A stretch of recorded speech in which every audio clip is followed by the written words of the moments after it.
नमस्कार, मैं शशि कुमार सिंह अपने एस के सिंह चैनल में आप सभी लोगों का स्वागत करता हूँ।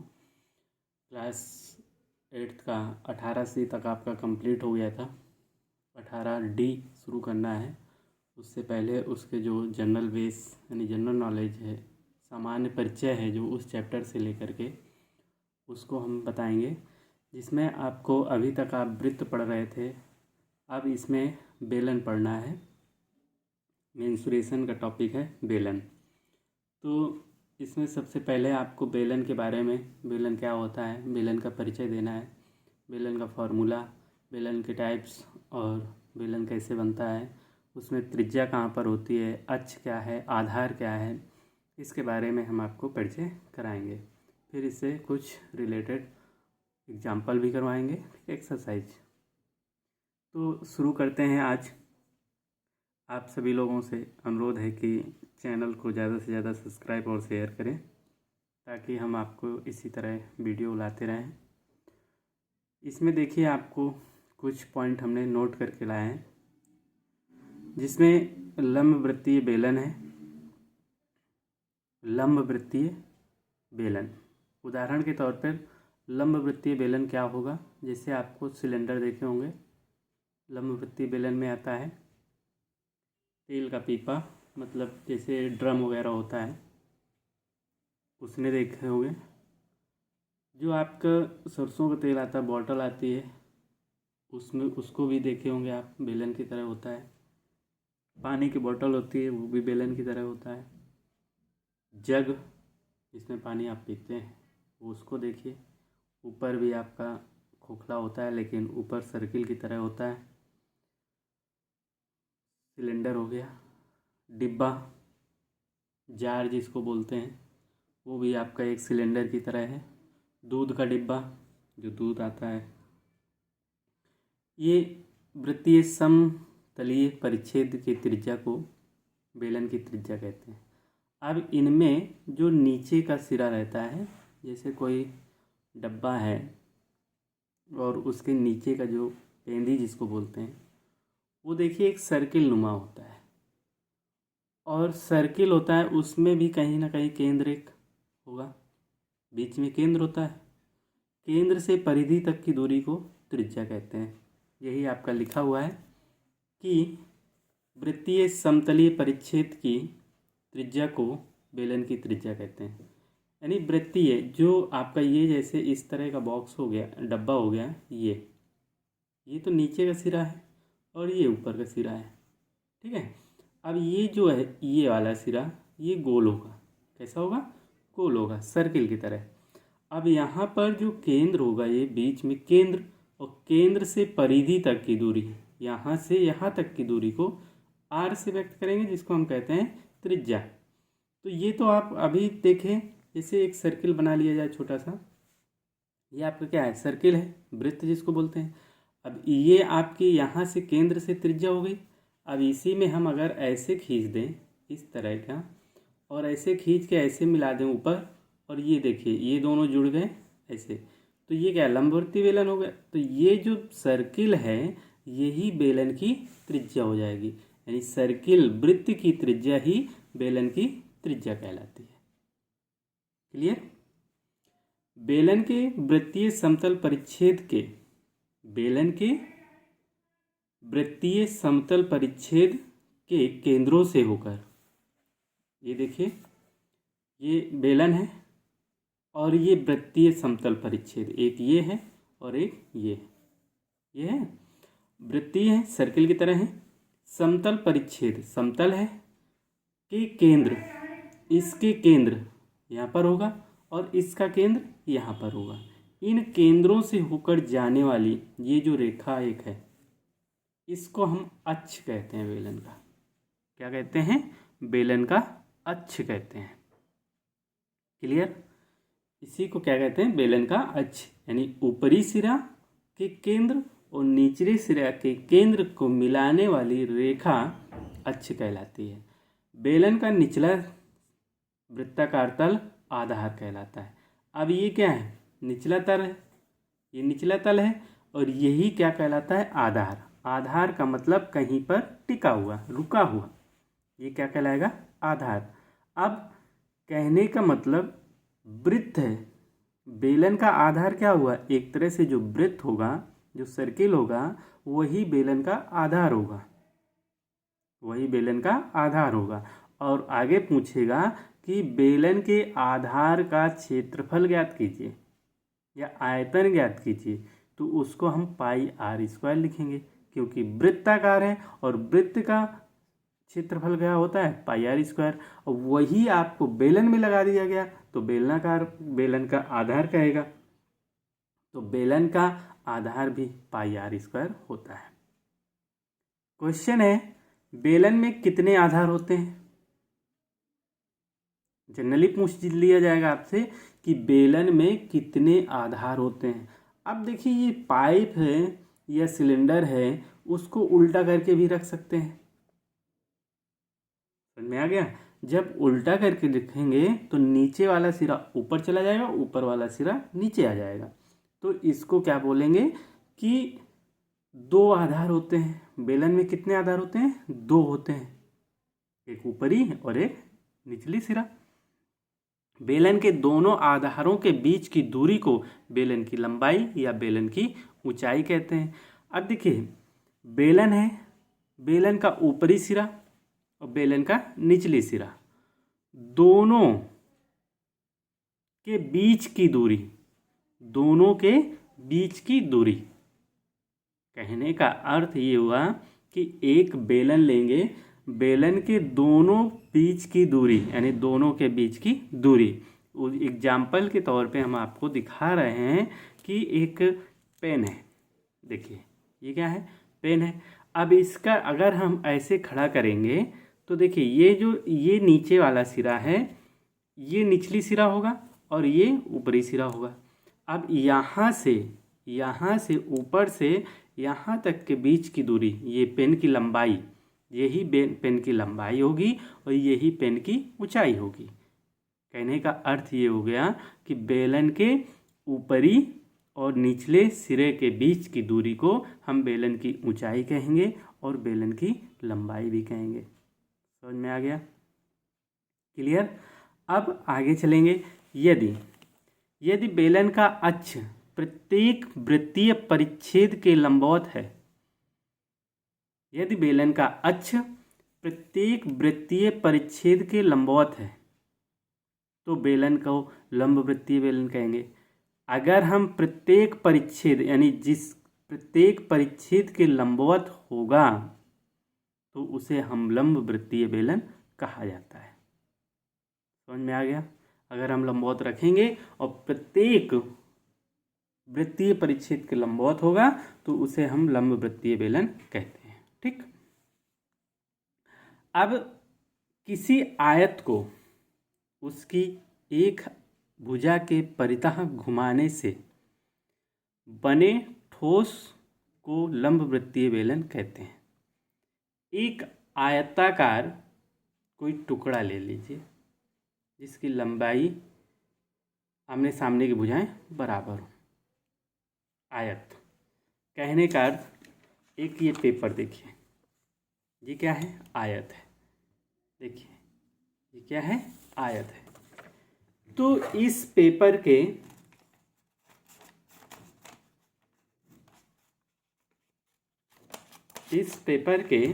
ये देखिए पेपर है। अब हम इसको ऐसे मोड़ दें, ऐसे मोड़ देंगे, ये देखिए बेलन बन जाएगा। ये देखिए बेलन बन गया ना। तो कह रहा है किसी आयत को उसकी अक्ष के परितः, अक्ष देखिए ये है, यही अक्ष हुआ ना, ये है अक्ष, तो ये अक्ष है बीच की लंबवत दूरी है, ये ऊपरी और ये निचला। अब इसके परितः ऐसे घुमा के मोड़ दें तो ये लंब वृत्तीय बेलन बन गया। यही आपका लंब वृत्तीय बेलन है। ये देखिए, इसको आप ऐसे गोल गोल बना के मुंह में लगा के बजाते हैं भोंपो, तो ये आपका क्या है? लंब वृत्तीय बेलन है। जिस भुजा के परितः घुमाया जाता है उस भुजा की लंबाई बेलन की ऊंचाई होगी, दूसरी भुजा बेलन के आधार होगा। अब इसको हम इसके परिता ऐसे घुमाएंगे, ऐसे, तो ये तो देखिए ये यहाँ से यहाँ तक की दूरी ऊंचाई हो गई या लंबाई, और ये निचला सिरा क्या हो गया, आधार हो गया, और ये ऊपरी सिरा हो गया। तो ये क्या है, आधार, जिसको हम आधार की त्रिज्या भी कहेंगे। ये सर्किल नुमा बन गया, ये त्रिज्या हो जाएगी, लंबवृत्तीय बेलन की क्या हो जाएगी, आधार की त्रिज्या, और ये क्या हो जाएगी, ऊंचाई। क्लियर। लंबवृत्तीय बेलन का आयतन, लंबवृत्तीय बेलन का आयतन, माना कि बेलन की ऊंचाई h है, माना कि बेलन की ऊंचाई क्या है, h है। लंबवृत्तीय बेलन, अब इसी बेलन का जो अभी हमने बना के आपको दिखाया, उसी का हमें आयतन निकालना है। तो क्या होगा, माना बेलन की ऊंचाई h है और बेलन का जो त्रिज्या है वो r है। बेलन की त्रिज्या क्या है, r है। ठीक है, बेलन की त्रिज्या क्या होगी, r। अब घनाभ का आयतन, जो घन होगा उसका आयतन क्या होता है, लंबाई गुणे चौड़ाई गुणे ऊंचाई। घनाकार बॉक्स देखे हैं, जैसे मिठाई का डब्बा होता है, माचिस की डिब्बी होती है ना, और भी बॉक्स होते हैं जिस घन का, जैसे कमरा होता है, आप कमरा अपने देखेंगे वो भी घनाकार होता है। तो उसमें पूरा आयतन अगर निकालना होगा तो लंबाई चौड़ाई और ऊंचाई। अब घनाभ का आधार क्या होगा, घनाभ का आधार क्या होगा, लंबाई गुणे चौड़ाई दो। तो घनाभ का आयतन बराबर आधार का क्षेत्रफल गुणे ऊंचाई। अब आधार कौन सा, जो लंबवृत्तीय बेलन के निचले सिरा, ये अब ये क्या है, एक सर्किल है। अब इस सर्किल में ये क्या हो गया, वृत्त हो गया। अब हमने पीछे वाली एक्सरसाइज में आपको पढ़ाया है कि क्या पढ़ाया है कि वृत्त का क्या क्षेत्रफल, वृत्त का क्षेत्रफल क्या होता है, पाई आर स्क्वायर। वृत्त का क्षेत्रफल क्या होता है, पाई आर स्क्वायर। तो इसमें इस वाले जो सर्किल नुमा आधार है, इसका क्षेत्रफल क्या होगा, पाई आर स्क्वायर, और इंटू ऊंचाई। तो बेलन का आयतन क्या आ जाएगा, पाई आर स्क्वायर एच। बेलन का आयतन का फॉर्मूला क्या बन गया, पाई आर स्क्वायर एच। लंबवृत्तीय बेलन का संपूर्ण पृष्ठ, मोस्ट इंपॉर्टेंट, संपूर्ण पृष्ठ। बेलन का वक्र पृष्ठ क्या होता है, 2 पाई आर एच। बेलन का वक्र पृष्ठ 2 पाई आर एच, और बेलन का संपूर्ण पृष्ठ 2 pi r h plus r, 2 pi r और एच प्लस आर। ठीक है, बेलन का वक्र पृष्ठ 2 पाई आर एच और बेलन का संपूर्ण पृष्ठ 2 पाई आर और ब्रैकेट में एच प्लस आर। क्लियर।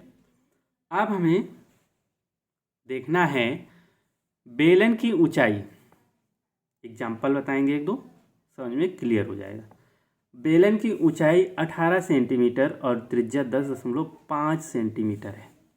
देखिए एक बेलन बनाएंगे, ये बेलन है, मान लीजिए ये दिख रहा है ना, ये बेलन है, और इसका देखो ये ऐसे मिला दो, ये ऐसे मिला दो, और इसको ऐसे मिलाओ, इसको ऐसे मिलाओ। ठीक, ये क्या है, बेलन है। अब इसमें कह रहा है बेलन की ऊंचाई, यानी यहाँ से ये बेलन की ऊंचाई होगी, ये जो दी गई है 18 सेंटीमीटर।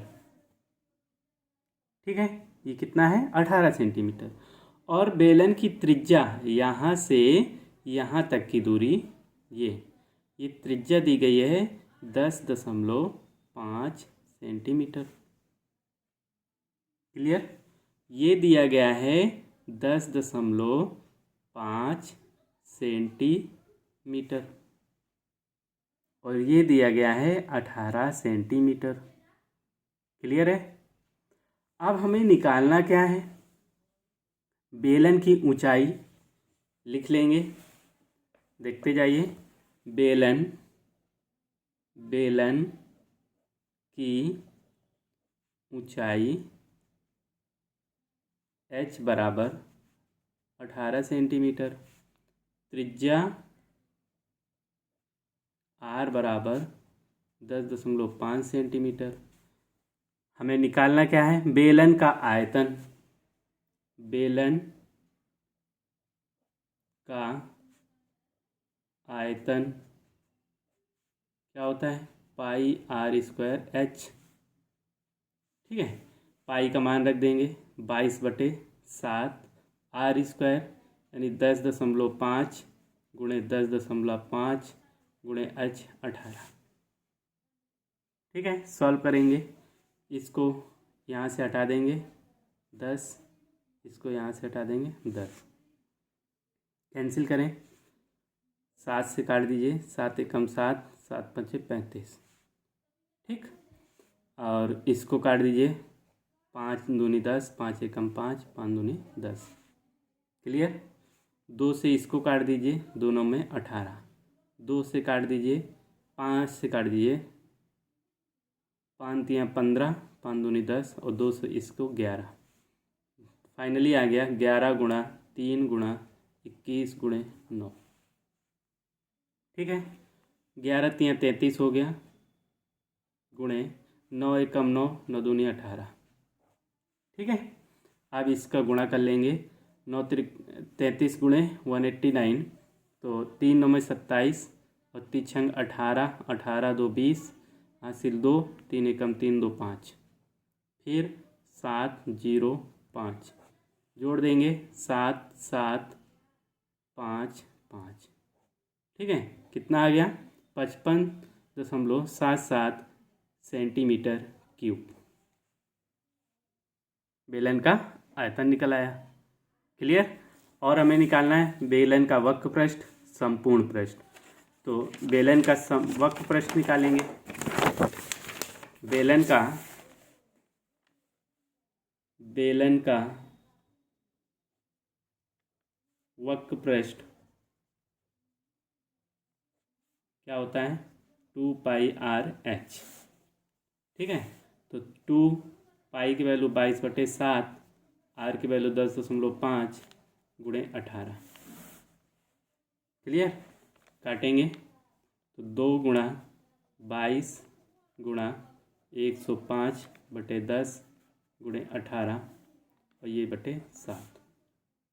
काटिए, 7 एकम 7, 3 बचा, 7 बचे 35 और 2 9 में 18, 2 पंचे 10।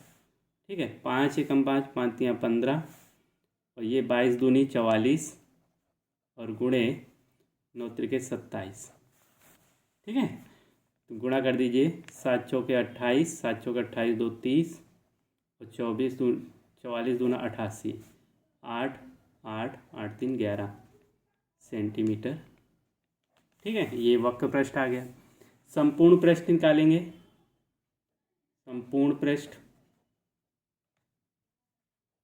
क्या होता है? फॉर्मूला 2 पाई r ब्रैकेट में h प्लस r। ठीक है, 2 पाई r ब्रैकेट में h प्लस r। तो 2 पाई की वैल्यू 22/7 गुणे r 10.5 और h 18 प्लस 10.5। ठीक है, जोड़ दीजिए, 22 दूनी 44/7 गुणे 10, 105/10 और ये जोड़ेंगे तो 28.5। ठीक है, अब इसको सॉल्व कर लेंगे। ये 10 आ जाएगा, ये हटा दें तो 5 दूनी 10, 5 एकम 5, 5 दूनी 10, 7 इसको काटो, 7 त्रिके 21। ठीक है, 2 से इसको काट दो, 22, 2 पंचे 10 और 2 एकम 2, 2 एकम 2, 2 से 5 से इसको काटो, 5 पचे 25, 5 सत्ते 35। तो ये आ गया 11 गुणा 3 गुणा 57, 33 गुणे 57। ठीक है, अब इसका गुणा कर देंगे, 7 त्रिका 21, हासिल 2, 7 त्रिका 21 और 2 23, 5 तियाँ 15, 5 तियाँ 15 1 16, 1 8 8 1। ये आ गया आपका संपूर्ण पृष्ठ। ठीक है, क्लियर हो गया। आगे देखिए, 550 घन सेंटीमीटर लोहे से लंबवृत्तीय बेलनाकार सरिया बनाई जाती है। यदि सरिये का व्यास 1 सेंटीमीटर है तो ऊंचाई ज्ञात कीजिए। तो ये आपका इस तरह की सरिया है, ऐसे पतली होती है ना लोहे की छड़। इसका घन सेंटीमीटर में वृत्तीय बेलनाकार है। तो ये आयतन दिया गया है, आयतन 550 घन सेंटीमीटर। ठीक है, हमें बेलन का यानी सरिये का आयतन निकालना का फॉर्मूला, सरिया का आयतन पाई आर स्क्वायर एच। इसमें आर की वैल्यू आर बराबर 2d, तो टू आर बराबर डी की वैल्यू दी गई है, व्यास दिया गया है डी बराबर 1, तो 1/2 हो जाएगा, 0 पर हम लोग 5। ठीक है, 55 0 बराबर पाई 22/7 गुणे 0.5 इंटू एच। गुणा भाग करिए, ये हटा दो 10 आ गया, ये भी हटा दो 10 आ जाएगा। 11 1 दूनी 22 और 11 5 55, 55 25 दूनी 50, 2 से 2 ये इधर चला जाएगा। ये तो 1 बराबर h/700 या h बराबर 700 मीटर सेंटीमीटर। ये आपके सरिया की ऊंचाई निकल आए। क्लियर। तो हमने आपको आज बेलन के वक्र पृष्ठ, संपूर्ण पृष्ठ और आयतन के फॉर्मूले बताए, बेलन के बारे में बताया, समझाया कि बेलन क्या होता है, लंबवृत्तीय बेलन क्या होता है, एग्जाम्पल भी बताए, उससे रिलेटेड 2 फॉर्मूले भी यानी 2 एग्जाम्पल आपको सॉल्व किए। देखिएगा, समझ में आएगा। फिर आगे नेक्स्ट वीडियो में आपको हम की एक्सरसाइज जो 18D दी गई है उसको सॉल्व करेंगे। तो आशा करते हैं आपको समझ में आया होगा। प्लीज़ चैनल को सब्सक्राइब और शेयर ज़रूर करें ताकि हम आपको अच्छे अच्छे वीडियो बनाते रहें। तो मिलते हैं फिर नेक्स्ट वीडियो में। आज के लिए इतना ही। थैंक यू, धन्यवाद।